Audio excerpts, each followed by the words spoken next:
It's 8 o'clock in the morning in Tokyo. The trains are packed the way Tokyo trains always are during rush hour, shoulder to shoulder, silent, nobody making eye contact.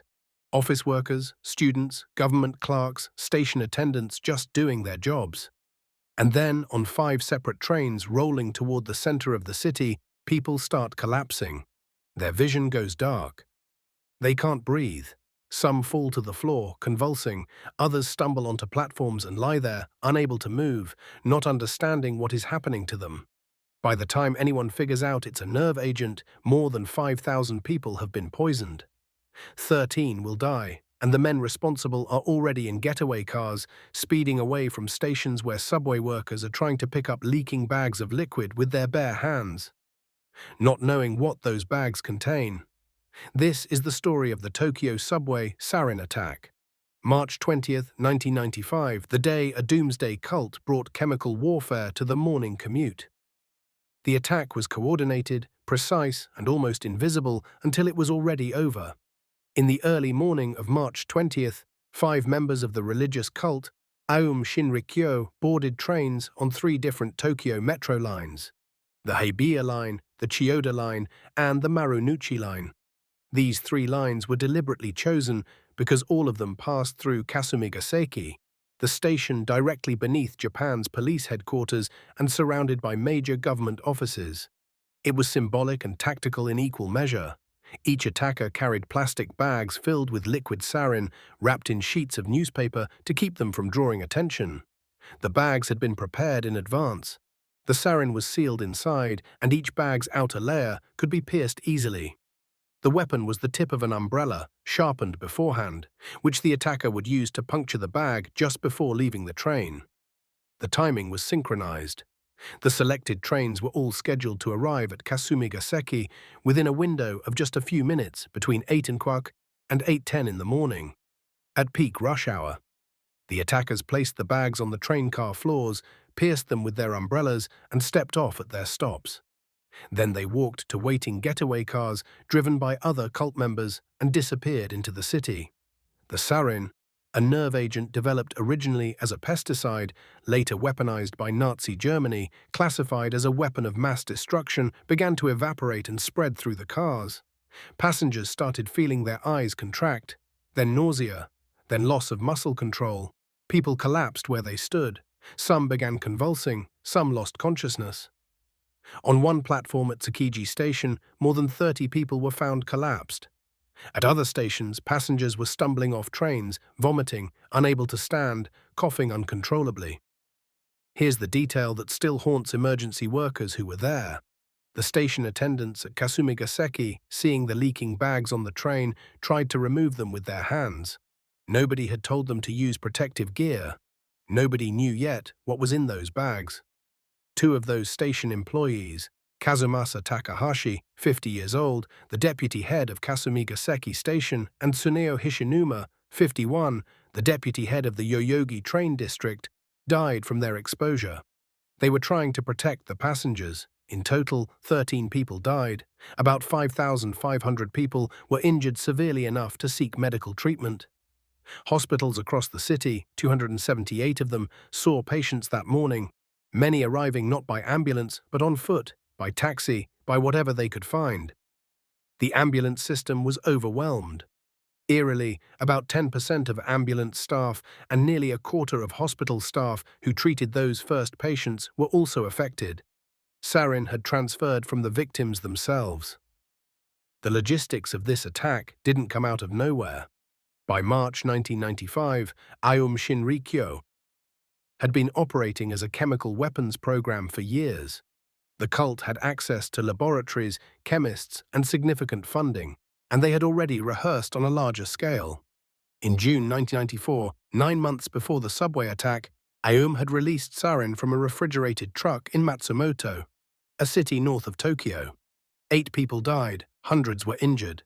At the time, police investigation focused initially on a local man who had nothing to do with the attack.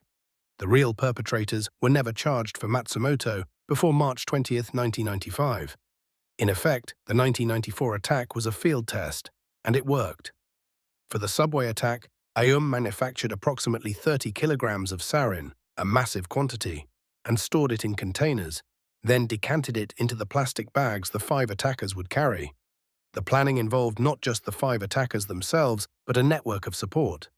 Drivers, logistics, the chain of command that led up to the man at the top. The 5 men who directly carried out the attack were not anonymous foot soldiers.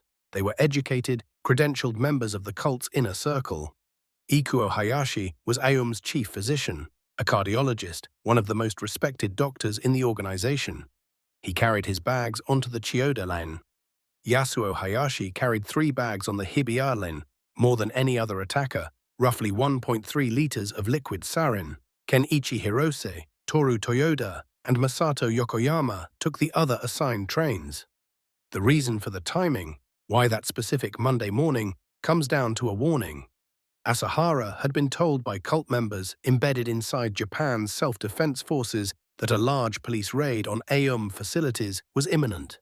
He ordered the subway attack as a preemptive strike, to create chaos, to paralyze law enforcement, to buy time.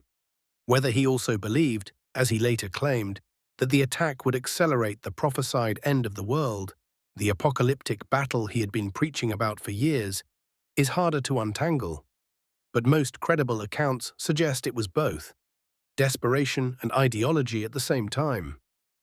To understand why, you have to understand what Aum Shinrikyo actually was, and what it had become by 1995. Aum was founded in 1984 by a man born Chizuo Matsumoto, who renamed himself Shoko Asahara. He was born in Kumamoto in 1955, the 4th son of a family that made tatami mats.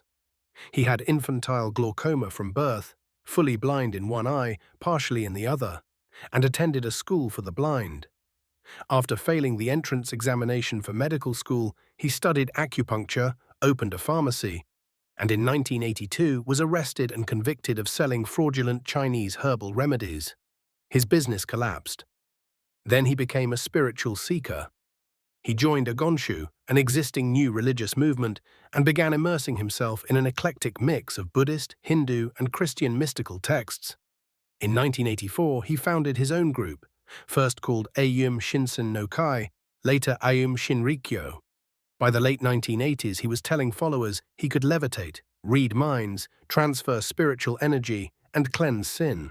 He called himself the Christ, the Buddha of the age, the savior destined to lead humanity through the coming apocalypse. And people believed him. That's the part that's genuinely difficult to explain unless you know the context. Japan in the late 1980s and early 1990s was a society under enormous pressure. The economic bubble that had defined the previous decade was bursting.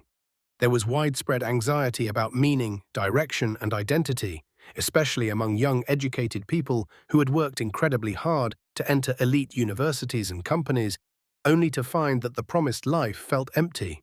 Aum offered something radical, a complete alternate reality with a clear cosmic purpose, a community of believers, and a charismatic leader who claimed to have the answers to existence itself. By 1995, Aum had around 10,000 members in Japan and as many as 30,000 in Russia.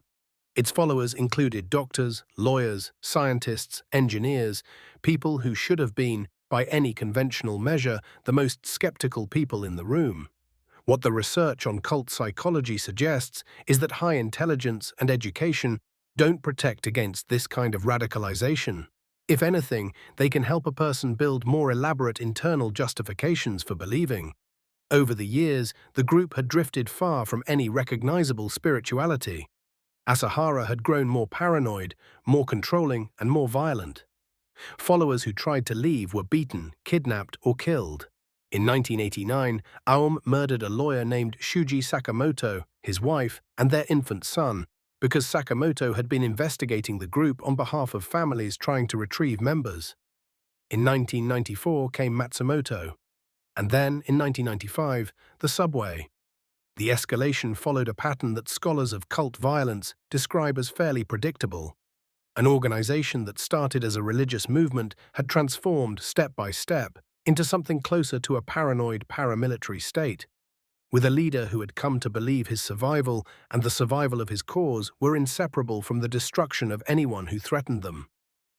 The Aum case has attracted serious academic attention precisely because it forces us to ask uncomfortable questions, not just about one disturbed man, but about how systems of belief can transform ordinary, often intelligent people into participants in mass murder.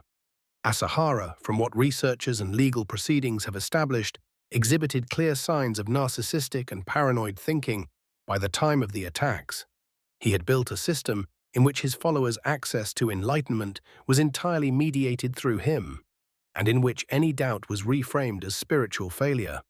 Techniques used within the organization, it said, included sleep deprivation, isolation from family, financial extraction, and the use of drugs on members in certain initiation rituals, though the extent of the last is disputed and not fully proven across the organization.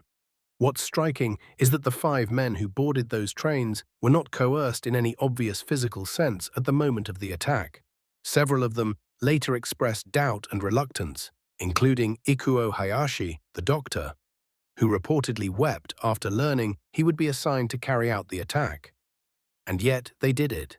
The psychological literature on obedience to authority, on how total environments create compliance, on how apocalyptic ideology removes the ordinary moral weight of individual human lives, all of it applies here. If the world is ending, and if ordinary people are already spiritually doomed, and if your leader speaks with the voice of God, the arithmetic of harm can become, within that worldview, almost logical. This is not meant as an excuse. It is meant as a warning. The mechanisms that took educated, idealistic people and turned them into agents of a nerve gas attack are not unique to Japan, or to 1995, or to Aum Shinrikyo. They are documented, they are understood, and they are still in operation. Asahara was arrested on May 16, 1995, 2 months after the attack. He was found hiding inside a sealed chamber in Aum's Kamikuishiki compound at the base of Mount Fuji. Dirty, malnourished, barely communicative. His trial began in 1996 and lasted years, complicated by his apparent mental deterioration and by the sheer scope of charges against him. He was found guilty of 13 crimes that caused the deaths of 29 people and sentenced to death in 2004. On July 6, 2018, more than 23 years after the subway attack, Shoko Asahara was executed by hanging, along with 6 of his senior followers. 6 more were executed later that same month. 13 people in total were put to death in connection with Aum's crimes. The survivors have carried the weight of that mourning for decades. Studies conducted years after the attack found that many continued to suffer from eye problems, chronic fatigue, and persistent post-traumatic stress. For those people, the story doesn't end with an execution. It doesn't end at all. Japan changed after this. The country that had long prided itself on public safety, on the idea that something this nightmarish couldn't happen here, had to reckon with the fact that it had. The attack rewrote how Japan thinks about religious cults, about weapons of mass destruction, and about what it means to be secure in a public space.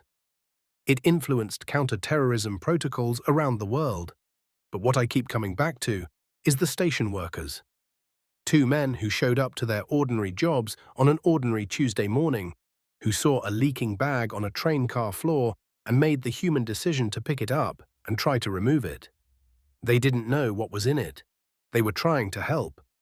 Their names were Kazumasa Takahashi and Tsuneo Hishinuma. They deserve to be remembered. If this story made you think, subscribe and stay with us, because understanding how atrocities like this happen is the only way we have any chance of preventing the next one.